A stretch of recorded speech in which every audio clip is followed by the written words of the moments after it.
Kapiga tu akasema, ako na kisu. Kujaribu kuamka nikasikia kisu ya kwanza kichwa. Kujaribu kuamka tena nikasikia kisu ya pili. Kujaribu kutoroka nikasikia amenikibiza ameniduga kisu ya tatu. Nikaanza nikajaa damu. Sasa nikikimbia jamu ilikuwa inamwagika hivi. Sasa watu hata wakuwe na waweza kunishika. Sasa imagine nilikuwa naenda huko Kenyatta, siku nyingine nikapatana na broker wa kidney. Broker. Sasa nilikuwa naona nikitolewa nitauza watoto wangu niwatafutie mahali niwajenge. Hata nikikufa nitawacha mahali wakiwa mahali. Tena naenda kutafuta kibarua huko Kasarani ya kufua manguo. Imagine unaenda unatafuta siku mzima unarudi kwa nyumba huna. Nilikuwa nafika kwa gate naona siwezi ingia huko. Juu watoto watanitisha chakula. Sina chakula, sikuacha na chakula. Watakula nini?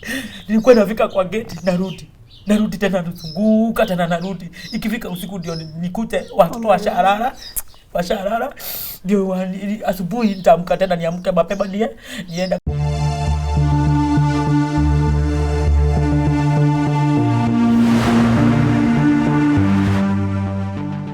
From a dysfunctional family to an abusive husband to a second cheating husband, Jane Wanjiku has seen it all. And today, the mother of 6 from the 2 failed marriages speaks up on her painful past and how she's trying to piece her life back together to move on and raise her kids alone. Welcome to today's episode of My Story. My name is Yvonne Kawera and this is Jane Wanjiku. All right. Okay. So hebu tuelezee kwa hapo mwanzo kabisa kule umetoka. Wewe ni mzaliwa wa wapi? Kuna dada wangapi na kaka wangapi? Okay. Kwa majina yangu naitwa Jane Wanjiku, mama ya watoto 6. Na kwetu tumezaliwa tukiwa 8, mimi ndiye second last.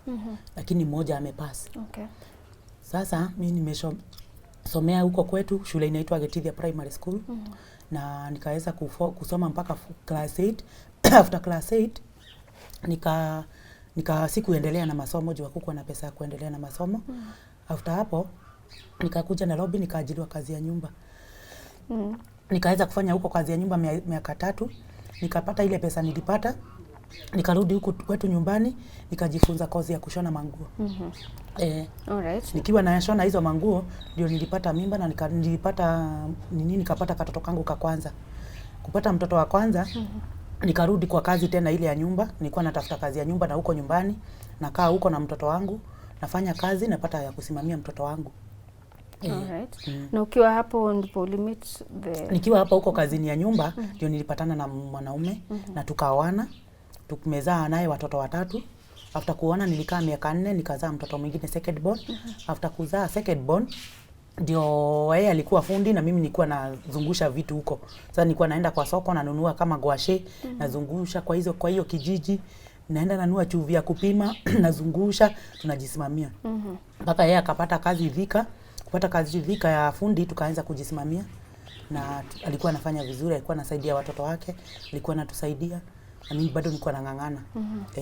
Na ilifika unaweza sema hiyo marriage yenu ilikuwa jumla? Ilikuwa haikuwa mbaya, juu hajawahi hakuwa nichapa. Alikuwa ameokoka tulikuwa tunaenda naye kanisa. Hakuwa nichapa, sikuwahi rudi kwetu tena ati nimetoroka. So haikuwa na shida. Madhaindo alikuwa mnanishika vizuri. Mpaka ikafika siku moja akaniambia atanipelekea mahali juu tulikuwa tumejipanga vizuri. Sasa hiyo siku ya kwenda kupeleka mahali ndio bwanangu aliitwa na baba yake akatuambia hata mimi nilikuwa nimezaa kijana. So hata mimi naweza pewa kitu. Nikamwambia mzee juu huyu ni mtu wa kitu kidogo, mpatie hata kama ni giri moja aweze kupata kujisimamia na tukampa na hakuwa na shida. Tukaenda kwetu. Sasa after kwenda kwetu kulikuwa na mama mmoja alikuwa kwa hiyo safari. Akaenda akambia mama yangu wazazi walikuwa wamekataa tuende kwetu. Na mamangu naye akashika hiyo maneno akashika. Sasa anamwambia naye mama yangu anarudisha naye yule madhaino anarudisha. Sasa wanarudishiana maneno mimi sikuwahi jua. Sasa siku moja mamangu aliongea sijui aliongea aje. Madhaino akakuja kwangu kunipigia makelele. Mama yako anasema maneno mingi kwa ni kama makelele alikuwa na kisirani kubwa sana madhaino. Sasa yule mama akiwa kwa fence akapigia mamangu simu. Akamwambia huko kwa walikuwa wananiita Wamau. Huko kwa Wamau kumeleta shida sijui kama ni Wamau anafurugwa juu ya ile maneno. Sasa mamangu hakunipigia simu. Walikuja wote. Walikuja kitu saa 1:30 ya usiku. Wakaanza kufuruga huko. Nilikuwa nyumba yangu ilikuwa na varanda wanaangusha maua nilikuwa nimepanda huko. Wanauliza tumekulea hivyo vyote. Hiyo pesa ndio imekufikisha hapo. Unataka mrudishiwe maneno mingi. Sasa mamangu father-in-law alimwambia umekuja kuleta kisirani juu haujaoleka. Sasa mamangu ikabidi watu wa wazee wakae kwa nyumba. Mimi tulikuwa tumejifungia huko na bwanangu. Nikamwambia enda uite wale wazee wakuje wajue ni nini. Sasa kukuja tukaambiwa tuingie sisi wote kwa nyumba yangu tukakesi. Sasa mamangu ikaonekana hakukuwa na shida, ni mwenye alikuwa anafikisha maneno ndiye alikuwa na shida. Na hiyo kitu ikaongelewa vizuri. The following day hawa wazee wakapigia mzee wa kijiji kwetu, wakamuuliza mbona huyo mama amekuja kuleta shida huku kwa nini kwa msichana wake. Sasa huyo mzee akamwambia ulifanya vibaya, ungeita msichana wako umuulize vile kunaendelea kuliko kukuja huku kuleta hiyo kisirani yote ninasikia mulileta. Sasa hapa mamangu akanipigia simu akaniambia sitakaa huko na hataki hiyo udhoni. Sitakaa huko na nitoke. Nikamwambia hapa sasa maneno tuliongea na ikaisha, mimi natoka na unaona niko na watoto. Akaanza kuniambia utatoka huko na utakaa huko, na kama utatoka huko utakaa huko usiwahi sema mimi ni mama ni mama yako. Mimi usiwahi sema ni mama yako, na hata nikikufa hata usiwahi kuja mazishi yangu, hata usiwahi shughulika na kitu yoyote. Mimi nikaona hii maneno mamangu anaongea ni mbaya. Brother yangu ule mkubwa akanipigia simu akaniambia tutashinda tukikwambia ukuje utakuja, nitakukujia huko na panga. Nikasema wacha nirudi tuongee. Nikaambia madhainu na father-in-law na mzee juu mamangu ameleta shida, wacha niende, mnyinyi mtakuja baadaye ndio hii maneno iongelelewe huko. Sasa unaona wao wako na makosa. Sasa hawakukuja. Tukakaa wiki ya kwanza, wiki ya pili, wiki ya tatu. Nilikuwa na katoto ka miezi. Sasa mamangu akaenda kwa chief ndio niweze kutolewa hizi manguo. Nikaenda, nikasimamiwa, nikatoa manguo za watoto. Mimi sikutoa kitu kingine juu nilikuwa najua tu nitarudi kwangu. After kutoka nikaenda, after kukaa sasa huko huyo mamangu tukakaa mwezi mmoja, watu hawakuji, mwezi wa pili hawakuji. Mamangu akaenda kwa chief, mimi sikujua ameenda kwa chief. Kwenda kwa chief akaongea na chief. Chief akamwambia mamangu akakuja akaniambia kesho tunaenda kwa chief. Ndio ile hii udhoni iishe sitaki. Mimi nikamwambia mother, mimi sitaenda. Juu mwanaume hatujakosana na yeye na mimi najua boma yangu itaru. Mama yangu aliniambia hiyo siku. Aliniambia utajua nimetahiri kama utaenda huko kwa chief.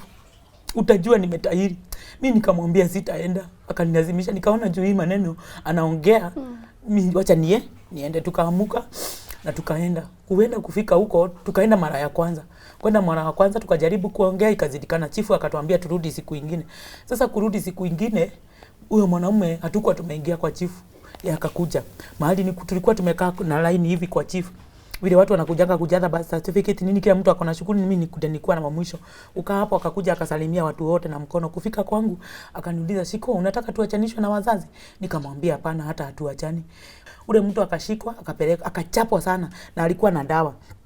Lakini kama jana alikuwa anaambia watu kuliko Shiko aende, heri nimuue na nijiue.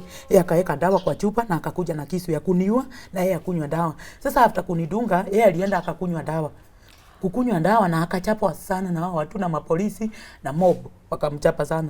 Si akaenda, mimi nikapelekwa hosi na yeye akapelekwa hosi kwenye tu niliyepelekwa na yeye akapelekwa. Yeye alienda akarara huku wiki mbili na mimi nikakaa siku 3 nikatoka. After kukaa hapo akapelekwa Australia. Mimi nikarudi nyumbani nikangangana nikaulizia Australia ni wapi. Nikakuja huku mpaka Australia Nairobi. Mimi nikasema juu sitaki kukesi na mtu na sitawahi juu hata mimi niko na vijana na naona vile kunaendelea na naona hapa ni shetani anaingililia. Mimi nikasema sitamfunga. Mimi nikaenda kotini, nikagoja siku ya koti. Nikachukua mkono juu nikasema nimemsamehea. After kumsamehea tukiwa huko mamangu alitolea nguo huko. Nikapiga nduru wakatoa nguo. Kutoa nguo na watu hawa nini? Brother wangu tena na yeye alikuwa huko, lakini sister yangu alikuwa wameniambia nisimfunge juu Beleni alikuwa ametuweka maisha mzuri. So sikuwa na hiyo kitu ya kumfunga nani. Mimi nikamtoa na akafungwa na probation miaka 2 nje. Ufungwa mimi nikarudi nyumbani. Kurudi nyumbani nilipata brother wangu ule firstborn ameningojea huko na panga nje. Nitoe vitu zangu niende nazo. Na saa hiyo niko mgonjwa hata kichwa siwezi pindua hivi na siwezi pindua hivi. Nikaenda nikatoa vitu zangu, nikakanizimamia. Nikatoa vitu zangu na mamangu saa hiyo nilipata amenirushia vitu zangu nje. Nikatoa vitu zangu, sikuwa na pesa, nikaenda na hapo kwetu kulikuwa na nyumba. Ilikuwa inalipishwa 150. Although ilikuwa ya mabati lakini ilikuwa na mashimo. Nikakaa hapo na hiyo nyumba 150. Watu walinipea, huyo bibi ya brother yangu alimpea kitanda. Aunti yangu akanipea tu vikombe, watu wa neighbor wakanipea tu vikombe na tusufuria hivyo, nikaanza kujisimamia. Nikakaa hapo tulikuwa tunalala na wao kwa kitanda moja. Nikakaa hapo nikaanza kushughulika. Sasa hiyo sina mahali naweza fua, siwezi fanya kitu, hata shingo sijatolewa zile uzi, bado niko na shida, siwezi acha dipidua. So mimi nilikuwa nakaa hapo, napata watu wa maneiba huko, kwa hiyo plot nilikuwa nakaa, wanakuja wananifulia manguo, wanakuja wananisaidia. Kuna mtu alikuwa anapika anatuletea. Kulikuwa na children's home ilikuwa hapo kwetu. Huyo mama akaniambia nikuwe naenda nachukua hata kama ni chakula, hata kama ni ya siku moja, nakuja napikia watoto. Nikaendelea hivyo, sikuwa na pesa, sikuwa na hata nini. Huko ndio nitoke, nilingolewa mlango. Juu sikuwa na pesa ya kulipa na sikuwa natoka hata hapo kwa kitanda. Na hata nikitoka sikuwa na nini. Nikaenda tena nikakomboa nyumba. Kukomboa nyumba nikaanza sasa kuzungusha tu sabuni huko, nikazungusha sabuni na sasa kusimamia watoto. Kusimamia watoto nikaona hii maisha imekuwa ngumu. Watoto hawana nini hata kunishinda. Mimi nilienda huko kwetu nikaachia mamangu watoto. Nikaacha. Sasa hiyo nikarudi kwetu juu ya mashida, siwezi kulipa nyumba, nafungiwa, hata hii ingine niko karibu kufungiwa, ile pesa tunapata ni ya chakula. Nikarudi kwetu nikaenda nikapewa kanyumba hapo, niwe najikalisha na watoto wangu, niwe najisimamia hapo. Nikakaa, lakini bado nikiwa huko bado singetoka nje. Nilikuwa naogopa bado ule mtu asikuje akue na kisirani anikoje kwa nje yetu aniue. Juu alikuwa na haja na kuniua. Sasa kukaa huko, mama yangu tena ndiye huyo, nikaanza kufanya kazi. Brother yangu tukakosana kitu kimoja, siku moja tukakosana, nilienda tu nikachelewa, nikafika kitu saa moja kwa nyumba. Kuna mtu alikuwa amenigojea nilete sabuni. Sasa brother yangu akakuja na yeye nikampata amefika, akanichapa vita kali sana. Hata hiyo vita sitawahi sahau. Akanichapa kabisa. Sasa hiyo kunichapa kulikuwa 31st December. 31st ndio turuke mwaka. Nikasikia huku na Rombo tulikuwa tunaona tu kwa TV watu wanakujanga, kuja kwa kanisa. Nikakuja nikalala kesha kwa neno. Sasa hiyo tulikuwa tunamsikia. Nikalala kesha huko kwa hiyo kanisa. Kulala kesha huko, the following day tarehe 1 nikaamuka kwenda town kungangana kutafuta hata kama kibarua ya hoteli. Sikuwa na ID saa hiyo, nilikuwa nimeiacha huko, nilikuwa nimeoleka. Nikapata mama mmoja akaniajiri kazi ya nyumba. Nikakaa kazi ya nyumba, nikapata tu pesa, nikakuja nikakomboa nyumba Gara. Kukomboa nyumba nikaanza kuzungusha hii sabuni ya maji. Nikazungusha sabuni ya maji, nilikuwa nazungusha hata kama Konji, nilikuwa nazungusha town Gara, Kahawa West. Sasa nikajua hizo places. Kukuja huko nikapatana na huyu mwanaume mwingine wa pili sasa mwenye amenioa. Akanioa. Nikaweza tukakaa na yeye, nikazaa katoto ka kwanza. Kazaa katoto ka kwanza ndio yeye na huyo tena na yeye ameshikwa. Alikuwa amefanya nini? Ati kuna gari ilikuwa imepotea huko kwa garage, wakaekelewa ni wao wameiba. Sasa akashikwa. Sasa nikiwa na mwezi mmoja nimezaa katoto kaka first born wake ndio alishikwa. Akapelekwa Kamiti, akafungwa huko Industrial miezi 9, alafu akapelekwa Kamiti kafungwa sasa miaka 3. Mimi nikangangana huku, nikahaso na hiyo sabuni, nilikuwa napeleka mtoto daycare akiwa miezi na haso. Nikipata kazi ya kufua nafua na haso. Sasa after kutoka akakaa hiyo miaka 3, bado nilikuwa naenda namwangalia na mpelekea tisho, mafuta, ile kitu alikuwa anahitaji nilikuwa nangangana nampelekea, na bado niko na katoto. Nikafika mahali maisha ikanilemea tena kukaa Nairobi. Mimi nikarudi kwetu nyumbani. Niache kuacha watoto huko, niende huko kazi, watu wanaenda huko Qatar. Nilikuwa nasikia watu wanaenda huko. Kufika huko kufikisha vitu, mamangu akasema yeye hataachiwa watoto. Mimi nikakaa huko, nikaanza kufua tena, sister yangu akapass, huyo mwenye alipass. Kupass alikuwa anapata mtoto. Sasa akijifungua akapass. Sasa ameenda katoto ka mwezi. Sasa kwa mazishi yake, hiyo siku ya mazishi, unaona tuko na watoto wangu 3 wako kwa huko, na huyu msichana katoto tena wamekuwa 4. Kurudi huko, hiyo siku ya mazishi, last born wetu aliita familia akasema anataka familia yetu ibaki. Kuna kitu anataka waongee na wao. Sasa after kubaki familia wakakaa, sisi tulikuwa tumelia vile mnakuanga mmelia, umechoka. Mimi hata nilikuwa nimelala. Sasa kulala nikasikia nimeitwa, nikaambiwa kuja. Kumbe ni mimi wanaongelelea. Hiyo siku wakaambia hiyo nyumba nitoke huko, anataka nisimamie hiyo siku, nichukue watoto wangu, nitoke huko. Hakuna mahali kwa kukaa. Hiyo boma imebaki ya huyu mtoto ameachwa. Mimi nikamwambia kazini yangu, akawaambia waachane na hiyo maneno, nijitulie kwanza, ni relax, hii maneno ya mazishi iishe. Huyo akasema hakuna, sitakaa huko na hizo vitu zangu nilikuwa nimerudi nazo atazirusha nje. Mimi nikalia, sikuongea na wao kitu. Sister zangu akamwambia achane na mimi, hakusikia. After that mimi niliweza kukuja na huku Nairobi, nikatafuta kazi ya kuzungusha ile sabuni tena. Kuja na watoto huku Nairobi. Sikukuja na wao hiyo siku, sasa ilibidi nijifiche, nikuja na huku ndio niweze kutafuta kwenye tunaweza kaa. Nikakuja nikakaa kama mwezi mmoja. After kukaa mwezi mmoja nikahaso, nikapata pesa ya kukomboka nyumba, nikakomboka nyumba kama Bati Kahawa West. Nikakaa huko. Sasa ile siku nilienda, siku ya kwanza nikaendea vitu. Kuendea vitu sikupata mama yangu. Nikampigia simu ndio nione kama ako na shida na mimi nikitoa vitu. Nikamwambia hakuwa. Nikamwambia mama, si unipe hata nimekujia vitu na nimekuja. Akaniambia yeye hana shida, nitoe vitu zangu. Nikamwambia si unipe hata kama nikombe 2-3 nitapate za kuenda kujisimamia. Nilikuwa tu nataka kujua kama ako na uchungu ama ako na shida na mimi ndio nijue. Akaniambia wewe chukua lakini usichukue mingi, uchukue 5. Mimi nikachukua 5, nikajua hana ubaya. Nikakuja. Nikasema sitakuchukua mtoto hiyo siku, watoto hiyo siku, nitaenda nikae, nipate kitu at least nikuja nimrudishie shukrani juu hiyo siku amekaa na watoto. Sasa ile siku nilienda, nikaenda kwetu. Nikapata tu pesa, ninataka kuendea watoto wangu. Nikapitia hapo kwetu nikanunua kaunga tu vitu hivyo ndio nimpelekee, na nikabakisha 1,000, nikifika huko nitampatia. Niliwapata kwa shamba wakilima. Sasa brother wangu mdogo naye alikuwa, imagine alinifungia kwa nyumba ati aende petroli. Akanifungia kwa nyumba aende petroli, alichomea kwa nyumba. Na mamangu wako hapo nje, alikuwa anachagua viazi hapo nje. Akajaribu kumuita anifungulie, hakuwa anataka kunifungulia. Nikapigia aunti yangu, sister mamangu, nikampigia simu nikamwambia vile huko kunaendelea na bibi ya brother yangu huyo mkubwa firstborn. Sasa jua kuko na mtu mwingine huko kwa boma. Aunti yangu akakuja akauliza mamangu, mbona hii ni maneno gani mnataka kuleta huku? Mtu mwingine anaweza endea petroli akuja kuchomea mtu kwa nyumba. Si hii ni kisirani, si hata nyumba itachomeka. Aunti yangu akajaribu, hatukuwa na funguo. Mamangu akasema mimi hata sijui vile kunaendelea. Hakukuwa na funguo. Funguo. Hakukuwa na funguo. Sasa ilibidi bibi ya brother yangu akangoa dirisha. Akaniambia tokea hapa kwa dirisha. Mimi nikatokea kwa dirisha. Sasa kwenye nilitokea kwa neighbor. Huko nilitorokea kwa neighbor, kulikuwa na mama mzee na shosho na mguka alikuwa mgonjwa sana huko. Sasa naye brother yangu kunisikia niko huku, alikuja huku akanipata, wacha anichape. Alinichapa vita, nilikaa. Anakuambia nakuchapia nini? Sijui. Hakuniambia ati nilienda nikaacha watoto. Nikaachia mwanza watoto. Sasa hiyo ndio ilikuwa na kazi yangu, ni kuzaa kama nguruwe.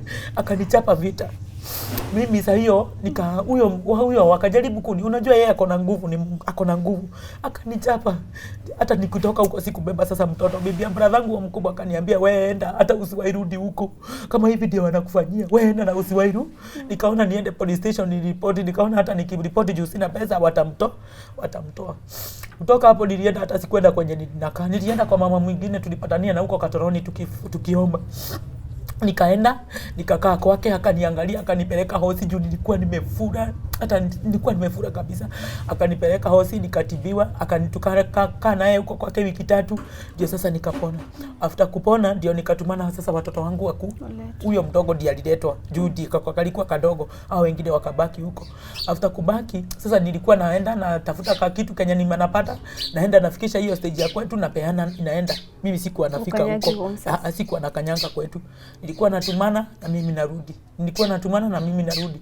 Sasa ile waliona tena natumana, mama yangu akanipigia simu akaniambia hakuna shida wewe kuja. Nikaona juu hiyo ni mambo kama iliisha, acha niende. Sikushughulika na huyo brother yangu, nilikuwa napelekea mama yangu Kenya napata, nampelekea ama naenda napeana hata kwa sister yangu anapelekewa Kenya napata. Nikakaa huku kukaa, mzee aliweza kutoka. Tukakuja baba watoto mtoto sasa aliweza kutoka. Sasa kutoka tukakaa na yeye. Although tulisubuana kidogo, tukakaa na yeye. Tukahamia sasa huku Githurai. Mnasumbuliana nini?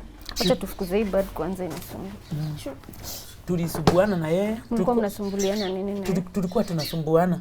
Juu yeye sasa alikuta nimejiweza. Sasa naangangana napata pesa.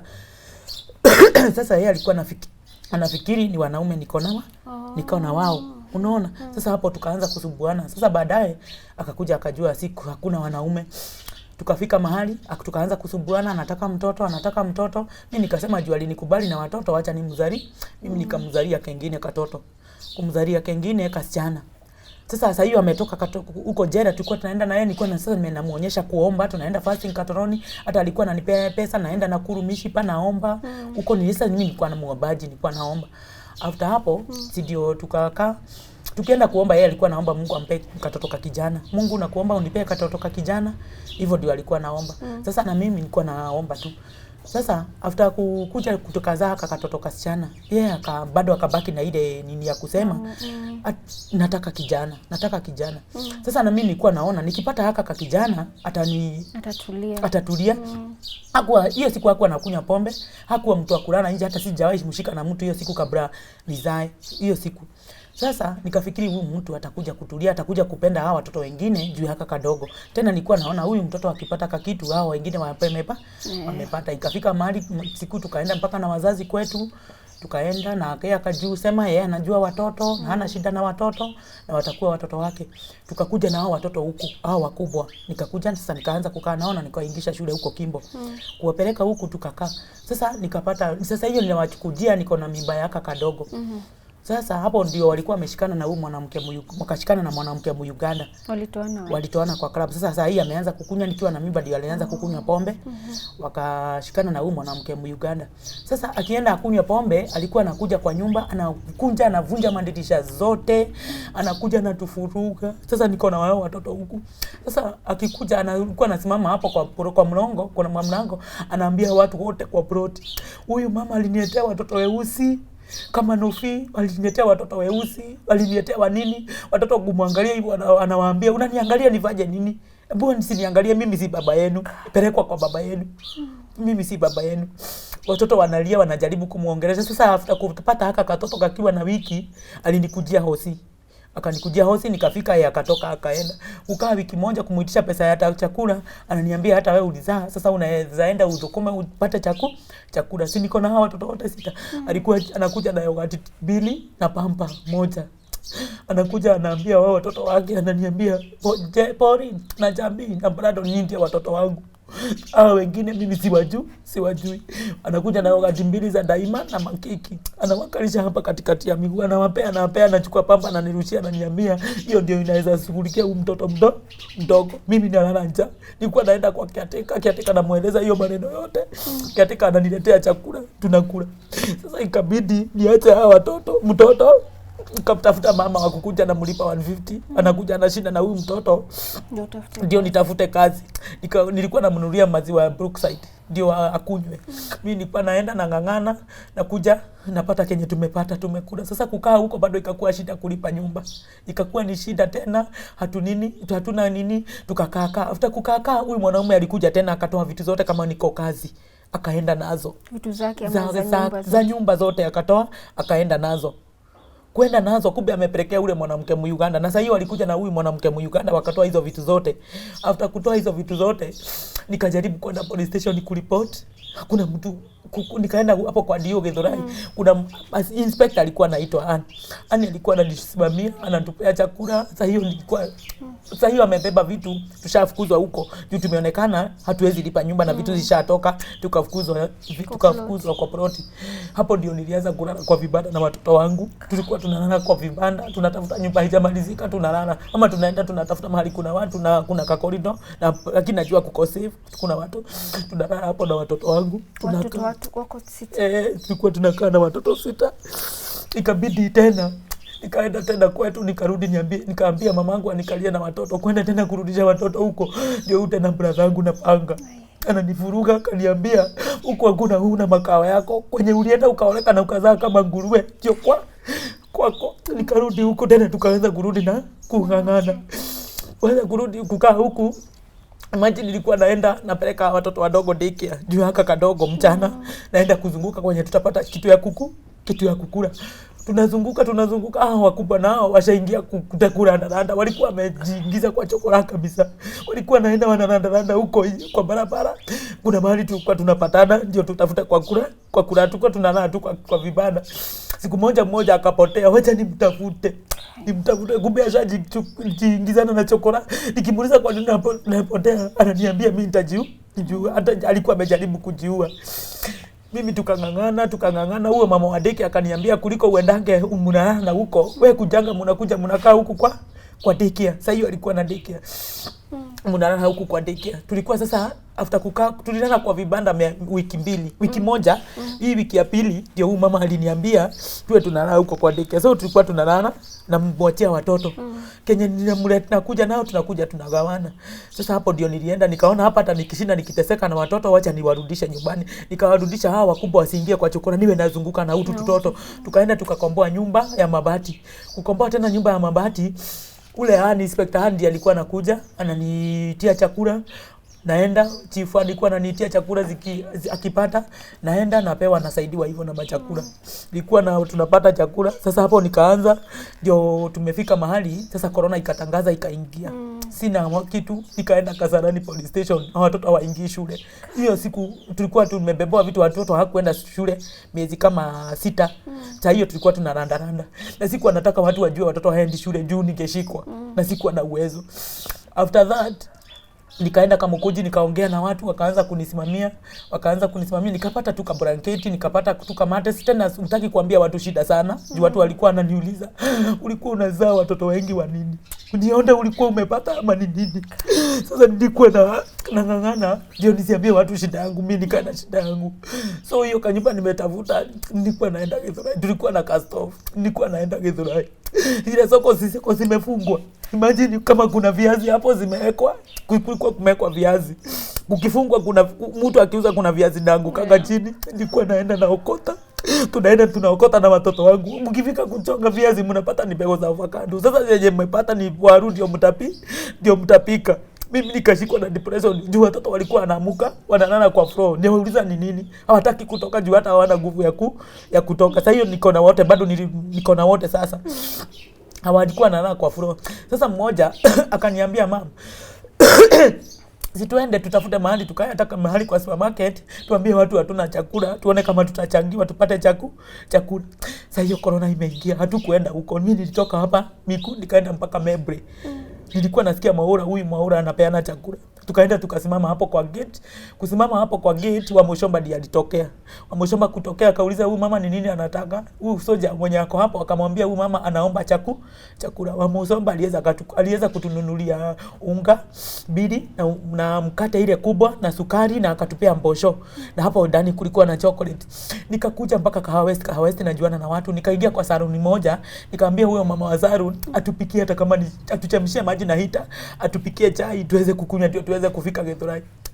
Tukatupikia hiyo chai, tukakunywa. After kukunywa hiyo chai, tukafika. Imagine kufika Githurai. Mtoto wangu tunafika hivi kwa stage hiyo, mama alitupea fare. Kufika hivi kwa stage, imagine mtoto wangu anakimbia mbio. Afika kwa nyumba, aekele maji kwa stove, nipate imechemuka ndio tuweze kupika. Tuweze kupika. Sasa hiyo tuna kitu ya kukulanisha. Hizi posho haziwezi chemuka. Imagine tulikula, tukapika turungi na tukakula. After that, nikaanza kuhaso tena. Nikangangana. Sasa wamama wa Poroto wakaona, watoto huyu mama ako na depression.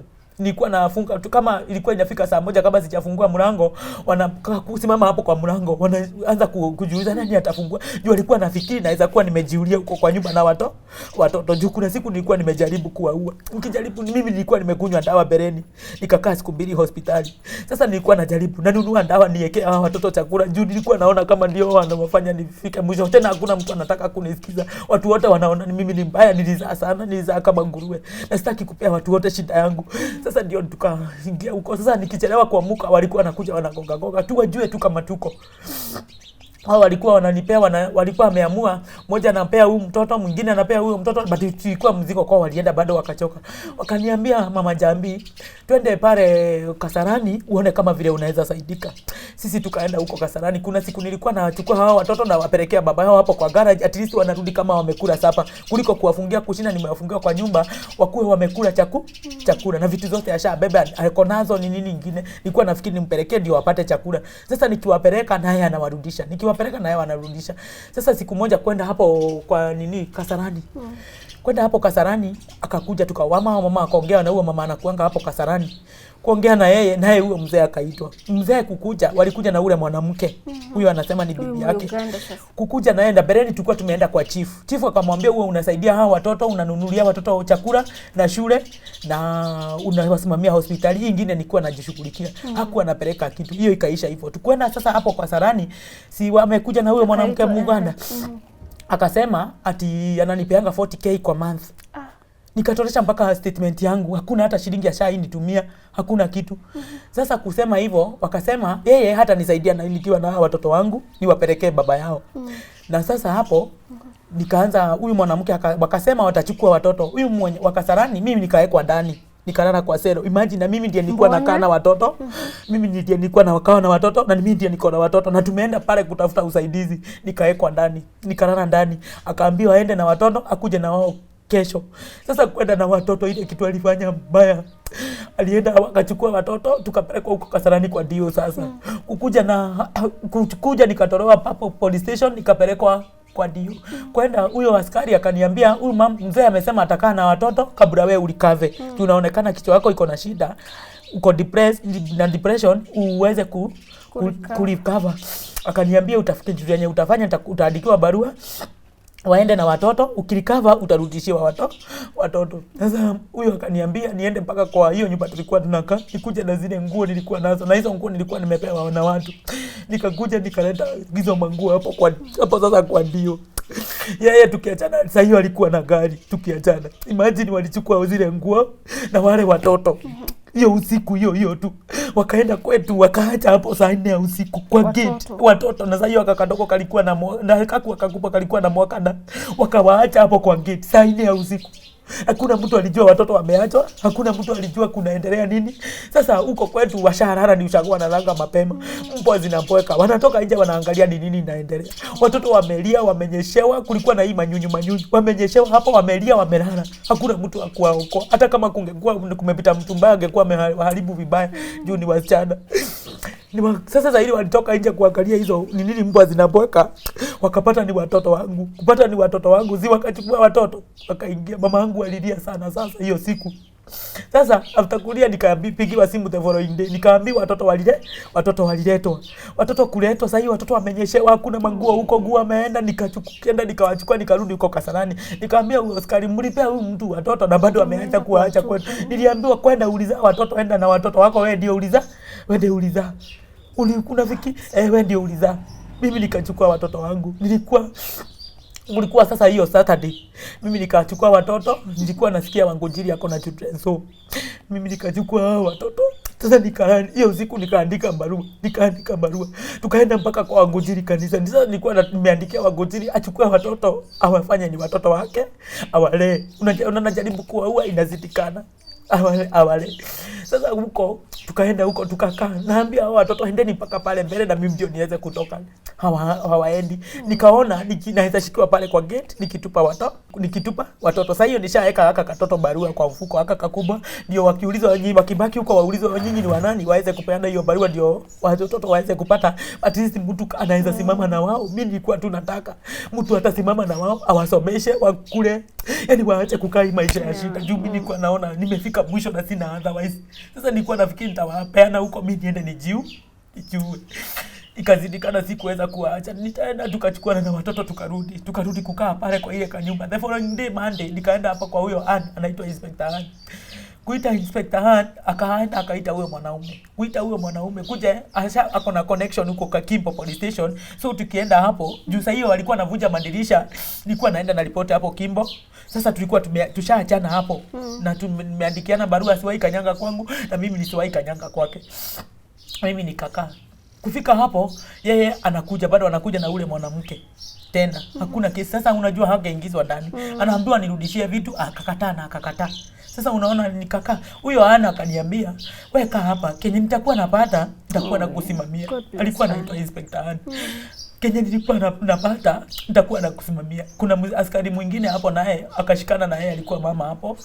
Nilikuwa nafika hapo ananiambia umekula lunch, nikamwambia hapana. Anamwambia hapana, ananiambia leta watoto waweze watusalimie. Kufika hapo wananinunulia lunch, tunakula hapo kwa hoteli, wanatununulia alafu wanatupea unga ya siku 2. Tena ikafika huko tena tunataka kufungiwa nyumba. Sasa ikabidi anapigia huyo askari simu, huyo landlord simu, amwambie yeye ndiye ako na sisi, atajua vile nyumba italipo. Tukaendelea. Sasa tena tukarudia tena kwa pale kwa tunaona bado tunakuja Githurai, tunaokota zile machakula tunaenda tukapika, na mimi nilikuwa tu saa hiyo naona tu hakuna otherwise. Tena naenda kutafuta kibarua huko Kasarani ya kufua manguo. Imagine unaenda unatafuta siku mzima unarudi kwa nyumba huna.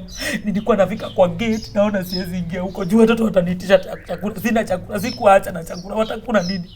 Nilikuwa nafika kwa gate narudi tena nzunguka tena narudi. Ikifika usiku ndio nikute watoto washalala ndio asubuhi nitaamka tena niamke mapema nienda. Kama nimemwambia mtu anikopeshe unga ama nipe unga, ananipea unga. Hatuna sukuma ya kukulanisha, hatuna nini hata mafuta stove hiyo. Saa zingine hata ugali hivi unapika ugali unawaekea hapo, unaenda tena kwa neighbor. Yani ukienda hawatakuitisha kitu ya kukulanisha juu watakula ugali na walale. Sasa tulisurvive hivyo.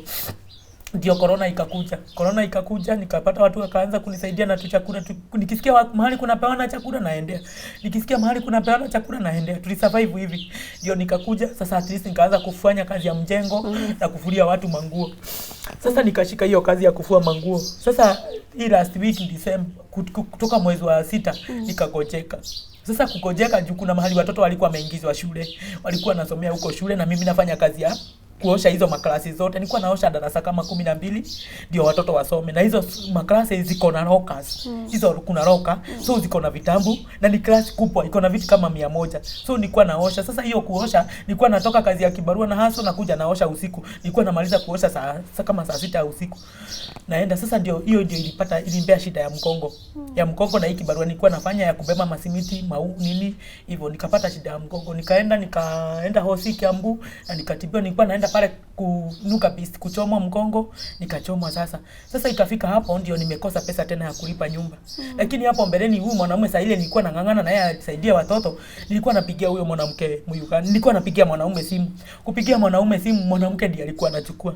Ananiambia wewe, analikuwa ananitusi matusi mengine mbaya. Ulishindwa na kuosha hiyo nini unataka nini na panangu?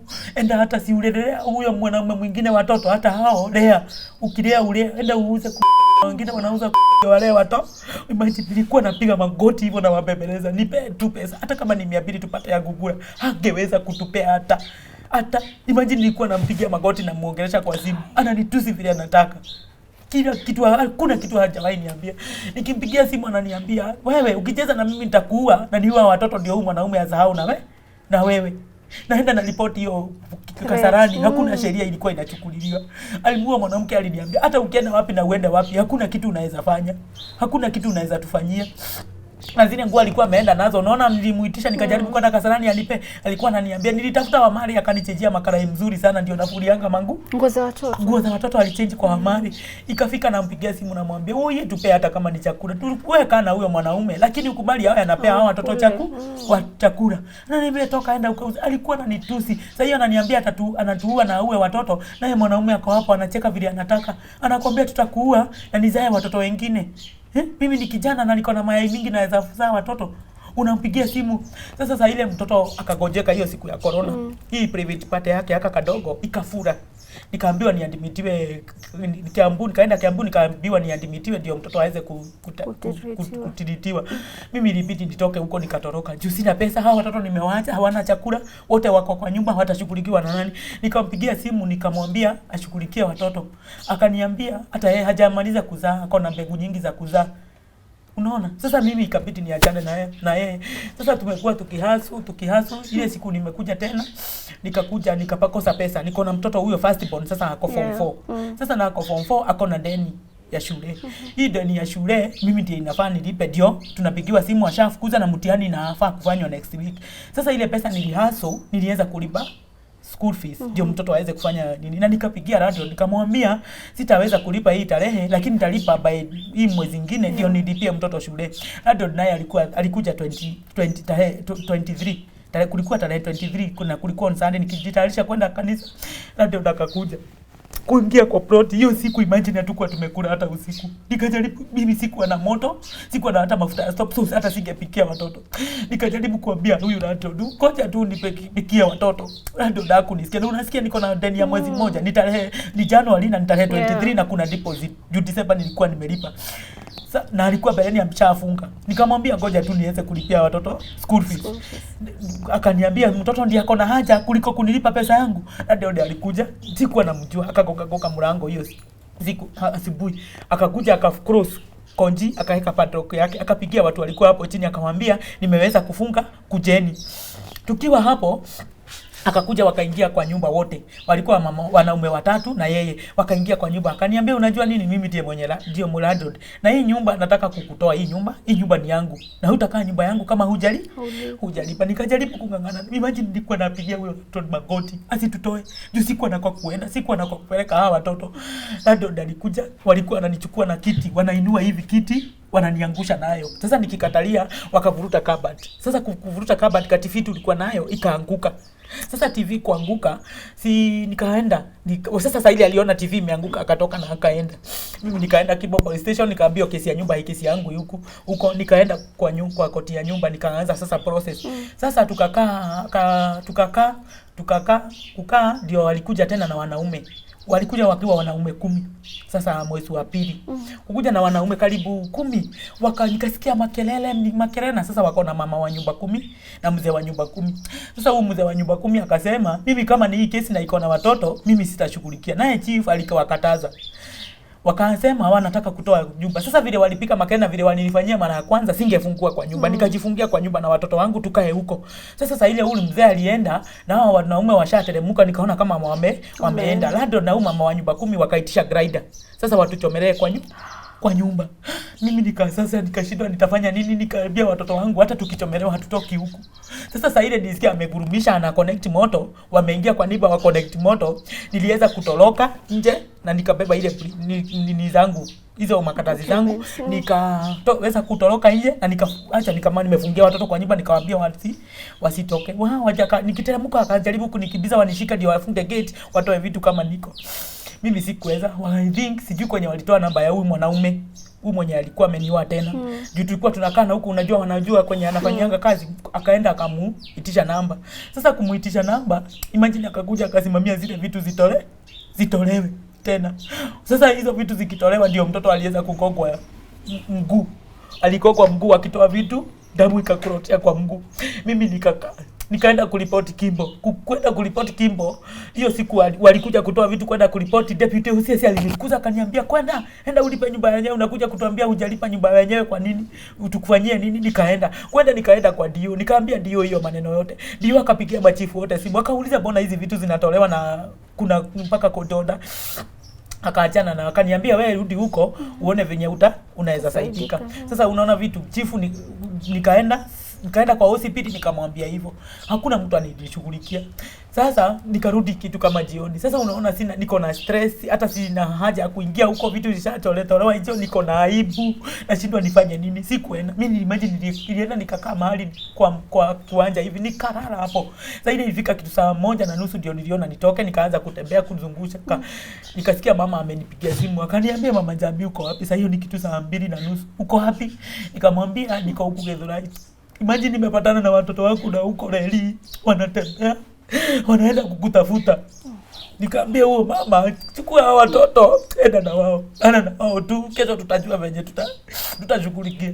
Akaniambia na wewe mama Jambi uko aje? Hebu kuja mpaka huku kwangu. Mimi akaniita, nikaenda mpaka kwake. Kwenda kwake, akatuambia tu, mimi hata sikuweza kuongea kitu, siku anataka mtu aniambie story ya hizo nyumba. Sasa mtoto amegogwa, anasikia uchungu, hawezi kanyanga chini. The following day huyo mama akanipea pesa niende hospitali. Nikapeleka mtoto dispensary. Nikaambiwa upeleke huyo mtoto hospitali kubwa ndio apigwe picha. Sina pesa. Sina kwa kulala. Huyu mama naye amenipea kwa kulala, ako na mzee. Ilibidi tena turudi kulala kwa kibanda tena.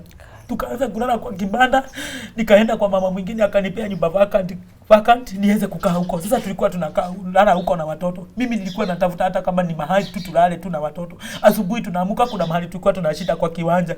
Imagine una shida ja unakosa mpaka kitu ya kupea watoto. Watoto wanalia, una kitu ya kupea, uko na stress. Nasikia nikitembea hivi kwa barabara nilikuwa nasikia kama naweza chukua mawe nianze kupiga watu. Nikipitia ama nasikia saa zingine nipige duru. Nione unaona, lakini nilikuwa nakaa na hao watoto tukakaa. Kuna siku nyingine tulienda tukalala kwa kanisa, kulikuwa na fellowship, nikapata kanisa kuna fellowship, tukakaa huko, sikutoka, nikamwambia wao nini tutalala huku, acha tulale huku. Nikamwambia mimi nataka kuomba na hao watoto tuombe huko, tupate tu mahali tunaweza lala. Tukalala. Sasa ndio tukakuja. Sasa zile vitu zishatolewa nje. Unaona? Nimeshapeleka mtoto hosi, hatuna pesa ya kumpeleka hosi. Sasa nilikuwa nabeba huyu mtoto kama mtoto, haka kakupa kama katoto. Tukakaa nikampeleka, ili zilitolewa Monday, nikakaa Tuesday, Wednesday nikampeleka hosi, Thursday nikakuja. Kukuja Thursday tukaenda tukapika hizo vitu picha. Sasa kupika picha Sidado dakajua kuna tumeshapika vitu picha. Kutoka the following day on Friday sasa nikashikwa. Mahali tulikuwa tunakaa na watoto wangu kwa kibanda, nilikuwa nimeacha watoto wangu hapo. Nikamwambia mkae hapa niende nitafuta hata kama ni kibarua ya kufua manguo. Nikipata ya kufua manguo tukuje tutafuta hata kama ni chakula. Kufika huko nikizunguka kutafuta hao watu nikapigiwa simu na mama. Akaniambia mama Njambi, nikamwambia uko wapi? Nikamwambia niko huku tu na ngangana.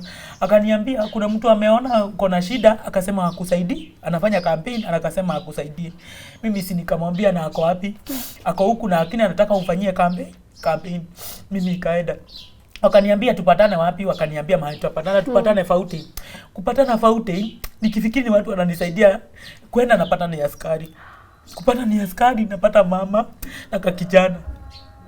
Niwauliza ni nini? Kwani kuna shida? Juu nyinyi ni askari na kwani kuna shida na mimi najua kuna kitu nimekosea. Wakaniambia utaenda kujibu mbele. Kufika huko police station nikaambiwa ati jana nilipatana na kijana nikakanyang'anya kuku alikuwa anasema ati kuku 5, nikakanyang'anya kuku 5. Nikamuuliza mimi na nilikuwa nimevalia aje. Katoto kanasema nilikuwa na diarrhea kwa kichwa na nilikuwa na valia skirt ya black na top ya red. Of which mimi si hivyo nilikuwa na nimevalia na mimi sijaiweka diarrhea kwa kichwa. Sasa mama akasema mtoto alinyang'anywa kuku ati na ni kuna mama alinipigia simu wanafanya naye kazi hapo karibu, akaniambia ati ashatuma katoto kwa nyumba ati nikagoje kaendee kuku, nikagoje kwa barabara nikanyang'anya hizo kuku. Mimi nikamuuliza na huyu mwenye alikupigia simu unamjua? Akaniambia tunafanya naye kazi hapo. Nikamuuliza na mimi sina namba yako na sina namba ya huyo mama na sijui hata kwenye unafanyanga kazi. Mimi unaweza kuingilia wapi? Nikamuuliza na tena ndio mtoto akwambie alinyang'anywa kuku na mama amenyoa, amepaka diarrhea, amevaa hizo nguo. Ulijua aje ni mimi ukakuja mpaka kwa ploti yetu kutafuta namba yangu? Ulijua aje? Akaanza kuniambia wewe acha kusema, ulio utajibu huko kotini, utaenda kuuliza hiyo maneno huko kotini si huko. Nikaharakisha nikaingiana na mimi nilikuwa najua mimi sijaimba. Nikamwambia kama ni mimi na simu nilipigiwa, nataka hiyo communication ya huyu mwenye alinipigia simu. Kama ni mtu alinipigia simu basi hata huyu alinipigia nafaa kuwa ndio communication nitolewe kuonekana kama kuna mtu alinipigia simu. Nikawekwa huko Friday nikarana, hakuna mtu alikuwa anataka kuniongelesha hata askari kuniuliza ni nini. Nikakaa Friday, Saturday, Sunday. Sasa unaona niliacha watoto pale tu kwa kiwanja. Mimi ikabidi niwaambie nichukueni muni escort niende nitafuta watoto wangu kwenye niliwaacha. Jua wako safe. Niende niwachukue hata kama tutakuja kukaa nao. Askari wananiambia unakuja na hao watoto huko kwa police station kwani ni wao ndio wanakuja wameshikwa. Wananipigia makelele, wananitusi. Kutoka hapo mimi sikwenda. Walikataa na wakakataa. Kuna mama alipatana na wao mahali nilikuwa nimewaacha. Wamama wanaona watoto wamekaa chini wanauliza hawa watoto wanafanya nini hapa? Wanafanya nini hapa ni wanani? Wakiulizwa wanasema tunangojea mama yangu. Mama yako alienda wapi? Kutafuta kazi atatupata hapa. Mama mmoja aliyewachukua akaenda mpaka ile plot walikuwa nakaa. Tulikuwa tunakaa akasema in case mama atafute hawa watoto mjue ni mimi niko na wakaenda na akakaa na wao. Sasa kutoka nikakaa Friday, Saturday na Sunday nikatolewa. Ati UCS akasema nitolewe. Ati hawakuwa wamefanya investigation ya kutosha. Nikaambiwa nikuja after 1 week. Nikakuja on Friday. Kurudi on Friday hiyo siku walikuwa amenipea wamama wenye walinipeleka huko tukanyang'anywa simu zetu zote. Askari wakakaa nazo. Wakaniambia usikuje leo. kuja kesho tena kwenda kesho, kuja hiyo siku ingine tena, kuja hiyo siku ingine, kuja kesho ingine. Na nilikuwa naenda anaambia mpaka nini OCPD, namwambia vile wananipeleka. Sasa hiyo kesi ilienda hivyo, kukasemekana hakukuwa na ushahidi wa kutosha. Nikawauliza mbona mliniweka ndani? Mbona mliniweka ndani? Na mbona watoto wangu waliteseka hivyo? Watoto sasa, huyu mtoto shida iliniuma. Huyu mtoto unaona bado alikuwa mgonjwa wa mguu. Sasa inaendelea kutoka tena police station. Ndio huyu mtoto ni kukimbia Gatondo. Kukimbia Gatondo ni kuadmitiwa. Kuadmitiwa tumekaa huko, akatilitiwa wiki mbili na wiki mbili. Sasa kukaa wiki mbili ya tatu tukadischargiwa. Kudischargiwa hakuna pesa na mtoto anatikana karibu. Hiyo siku ya kwanza tulikuwa tumepewa bili ya 12 na 900. Tukakaa mpaka tarehe 18. Tarehe 18 tena bili kaongezeka ikafika 18. Kukaa tena wiki zingine bili ikafika 24. Unaona? Sasa sina pesa, sina nini. Sasa ilibidi niwe naacha mtoto huko, natoroka na kuja huku kuongea na watu ndio wanishughulikie mpaka ndio nikatoka. Okay. Walikusaidia ukatoka? Nikatoka. Nilikaa hosi. Hakuna mtu, hata daktari ulikuwa anashindwa na nini. Hakuna mtu alikuwa anasha kuja kuniangalia.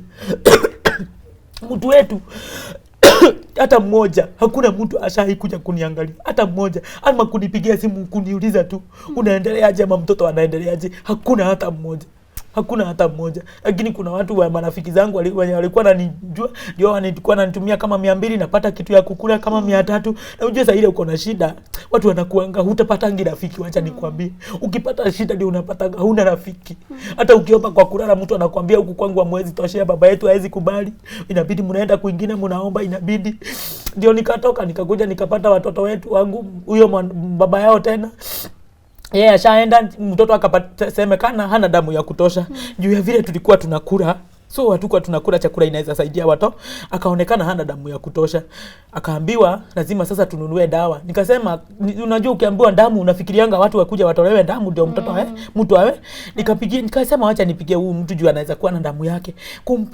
Kapea mtu daktari ampigia amuulize. Alisema hata hana damu ya kutosha. Hana damu ya kutosha. Na usiwahi nipigia simu tena. Nilikwambia usiwahi nipigia simu tena. Na sasa hii imagine niliwekwa ndani on Friday. Huyu mwanaume akakuja akatoa vitu zangu zote. Akaenda nazo. Unaona? Sasa unajua vitu zingekuwa huko ningeenda nizichukue niende nitafuta nyumba kwingine. Sasa nilikuwa nawekwa ndani ndio huyu mwanaume aweze kuchukua vitu zangu zote aende nazo. Kutoka hakuna kitu nilipata. Sasa nikakuja nikaanza kustruggle. Tukaanza kulala tena kwa ndio nimepata kanyumba hapa. Hata nikapata juzi. Mama mwingine akanisaidia na hii mattress, akaniambia kuliko watoto walale chini, acha nikusaidia na hii mattress. Sasa naendanga na ngangana Kenya napata, watoto wanakuja wanakula. Sasa zingine unapata una ya kutosha, unapata una kazi, hiyo kazi umeenda umetafuta umekosa, una njia, unakaa unajiuliza nini mbaya na maisha yako ni nini? Yaani unakaa na fikiria mingi. Sasa zingine naonanga labda nikikufa watoto wataweza pata mtu wa kuwasaidia. Na ninunua dawa. Kama juzi nilikuwa naenda kwa barabara nione kama naweza hata gogwa na gari.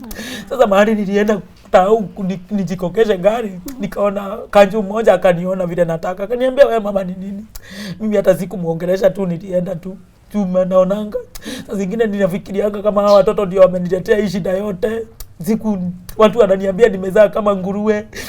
Kuna siku juzi nilikuwa naenda Nairobi Hospital, Agakani, hata Kenyatta. Nashinda huku nikatafuta mtu naweza uzia kidney yangu. Juu hata wale watoto wako ushagosi ati wanakaanga maisha mzuri, niliwapeleka wasomee huko. Na si ati wamekaa maisha mzuri. Kama juzi brother wangu alipata nyumba ya mtoto wangu akaibomoa. Akamwambia huku hakuna mahali mnaweza kaa, akaibomoa juu amekataa kumchengea. Si kukataa ule mkubwa brother ule last bond yetu tunangangana naye. Akabomoa nyumba, ameleta kuku hapo, apeangwa chakula na watoto wangu zikakuwa kubwa. Sasa inataka zikae kwa nyumba kubwa. Sasa akaona atabomoa hii juu kijana wangu amekaa hapo liko. Nimemchukulia kalumu kamoja hapo kuliko anamwekea hapo. Sasa anataka aichukue ndio aweke kuku zake hapo. Akafukuza. Sasa huyu mtoto wangu alikuwa ananiuliza mama, yani wanapatanga shida. Ananiuliza mama, I wish hatungezaliwa. Hii mashina yote tumenapitianga. Kama ni mtu anasemanga azaliwe, mimi singesema nizaliwe. Hao wadogo wanaendanga saa zingine wanapata kibarua ya kulima, wanalima, unapata mtu anamejisimamia na amenunua kiatu, ananipigia simu ananiambia mama nimepata kibarua ya kufua, ya kulima, nitanunua kiatu usijali. Na mimi nashughulikia hao wengine. Hao wako huko. Mimi nikipata kibarua hata kama ni ya 500 nimepata lazima niwatumie chakula. Juu hao wengine nao unajua hawezi shidadia juu hakuna mtu akona mtoto hapo, ni mimi ndiye niko na mtoto. Sasa mama yangu aligojeka, hawezi toka mahali, hawezi tembea, watoto wangu ndio wanamwangalianga wenye sasa walikuwa wanawachukia watoto. Sasa ndio wanasimamanga na mama yangu. Akitaka kuwekewa maji kwa bafu. Hao watoto ni wao wanampelekeanga mpaka maji kwa bafu na ni vijana. Na kitambo walikuwa wanawachukia. Sasa wao watoto wako huko juu wanachunga huyu mama yangu. Na mimi nikasema wacha wakae wamsaidie instead juu mimi sina uwezo wamsaidie hata kama nikufanya wanatokanga shule wanakuja wanampikia ndio wanamjuanga hata ndawa mamangu vile ya kunywanga hivyo. Hivyo ndio tumekuwa tukiishi. Ni wangapi wako huko na mama yako? Watoto ndio 3 ndio wako huko. Okay. Sasa last bond amemaliza form 4. Huyo mwingine ako class 8, huyo mwingine ako class 6. So hapo kuna 3. Hapa nao niko na 3. Okay. Juu niliwarudisha kwetu ile siku ya corona, ile siku corona iliisha, niliona sitaweza hii muziko. Nikacha nikaa na hao 3 na juu mamangu wako na mtu wa kuangalia, nikaenda nikaita aniko yangu, nikamwambia hao watoto wakae, aongee na mamangu wakae huko na wakakubali wakae huko. Uhusiano wako na mamako saizi unaweza sema uko aje? Saizi hatuna ubaya. Although hata nikiwa hosi yako ananiuliza niko aje, lakini unajua mzazi ni mzazi. Although namuelewa yeye hana pesa, hakuna mahali anaweza pata hata ngiri moja umwitisha, hakuna mahali anaweza pata. Sasa hajuhalimi, hakuna huyu kijana wangu mkubwa ndiye anaendanga analima anapanda kama ni viazi hivyo. Okay. Lakini sasa brother zangu wale kwanza especially wenye walikuwa wanakutesa. Mimi brother zangu hakuna mtu ananiongeleshanga. Hakuna hata mmoja. Juma sister zangu nao wanasemanga nilienda kuzaa kama nguruwe, siku anafikiria. Unaona? Sasa mimi hakuna mtu ananiongeleshanga. So mwenye anatazama hii lakini hakuna mtu anakuanga na shughuli. Kuniongelesha wananiongelesha. Lakini hakuna mtu anaweza kuwa na shughuli ati mtoto wetu ako hosi acha tuende tumwangalie ama acha tuende tumsimamie na alipe nini kama saa hizi na kwa kulala ati acha nimtumie 200 ajisimamie ama hata kukosa kunipea aniulize unakaa aje, watoto wanakaa aje. Hakuna hata mmoja. Na kwa yule Mkenya ambaye anatazama hii show leo na angetaka kukupata akusaidie, unaweza share namba yako na unaweza sema unaweza taka usaidizi gani. So as unatupatia namba yako, unaweza sema jina gani itatoka kwa M-Pesa na unaweza taka usaidizi wa aina gani. Okay, mimi majina yangu naitwa Jane Wanjiku. Na napenda watoto wangu isipokuwa ni vile mashida zinakujanga. Juu siwezi taka watoto wangu vile wanahangaika juu kusema ukweli. Kama saa hii watoto wengine wanasoma, hao wangu hawajarudi shule, sina kwa kuwapeleka shule, sina wapi. Inabidi nikienda kutafuta kwa haso na wafungia kwa nyumba, wanashinda kwa nyumba. Ndio watu wasijue hawako shule. Mimi kitu yenye naweza taka kitu ya kwanza ni vile tu watoto wangu wanaweza soma. Waende shule, wajionanga wako shule juu aka kubwa kasichana kanasemanga mbona wao hawasomi. Although ananielewanga ananiambianga mama siku yenye utapata pesa kitu ya kwanza unipeleke shule hata mimi nisome. Juu mama nikisoma mimi labda ndiye nitakusimamia, mama ni mimi ndiye nitakuweka maisha mzuri. Saa zingine kakiona na nalia kananiweza kuniambia mama acha kulia. Saa zingine kwenye tumetoka mama vile umestruggle na sisi. Mama hata tukienda tuokota hizo machakula tunaokotanga. Si bora mama tunakula. So kananiambianga mambo mingi na kanga na wafikiria. Sasa mimi kitu naweza taka ni kusoma, watoto wasome. Watoto wasome, hiyo ndio kitu ya maana. Juu hakuna kitu kingine mimi naweza pea hawa watoto wangu. Sina shamba, sina nini, lakini kiweza wapea masomo wasome, wanaweza jisimamia. Tena naweza taka mahali naweza fanya kazi. Nifanye kazi, mtu mahali naweza fanya kazi, mimi sichaguangi kazi. Kazi yote hata ya mjengo nilikuwa naenda, lakini sasa mkoko imeniletea shida. Mkoko siwezi inama sana, siwezi fua hiyo kazi sana. Nikiinama hiyo siku sitalala. Sasa mimi naweza taka mahali naweza fanya kazi na watoto wangu wasome. Na mahali tu tunaweza hata tukipata mahali tunaweza kaa. Naweza furahi sana. Juu mimi nimefika mwisho. Na hawa watoto nawapenda, lakini nimefika mwisho. Kuna siku nilikuwa natafuta mtu tu anaweza chukua hawa watoto tu awale, nimpe tu awale. Na nilikuwa nimeamua tu nimpe ale watoto. Namba yako ya simu ni gani? Ni 0724 08 25 93. Rudia tena. 0724 08 25 93. Okay. Nashukuru sana vile umetuambia hadithi yako na upendo wako kwa watoto wako unaonekana. Umehustle kabisa. Kabisa. Umejitolea. Ni kweli. So, usisikie ni kama umewafail hawa watoto. Umefanya kila namna kama mzazi kuwasimamia. Ni kweli. Ni vile shida tu zikiandama mtu anafanya kile anaweza. Ni kweli. So tunaomba kwa Wakenya, those who are watching us, kindly reach out to Jane and help her raise these kids the best way they know how. And please also, if you're watching this show and you would want to reach out to Jane and help her with her children and help wipe the tears that she's crying right now, help her. Reach out to her and support her. Thank you so much for watching this show. My name is Yvonne Kawera, and until next time, keep it Tuko.